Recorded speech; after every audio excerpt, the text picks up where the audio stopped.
Ito na yung CRF 250L na customized hub and nipples. So candy red, candy nipples, black spoke. Yan. Perfect power ang rim, 350 ang harap, 425 ang likod. Tire natin, Angel City, Pirelli. Yan ay 110 and 140. Alright. Yan.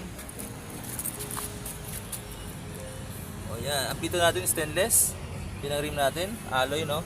32 holes pag CRF 250, CRF 300, no? Yan. Hindi pwede ang Tagasago dyan dahil ang Tagasago Philippines is 36 ang butas. So, perfect power lang at speedy ang pwede rito. So, sa ngayon wala din ang speedy. So, yan, perfect power. Thank you, thank you. Yan ang Super Moto. Mamaya ikabit natin dahil papunta na si sir yung may-ari. Metro Manila, nagbayad na to lahat, no? Bago pagawa at pupunta para ikabit.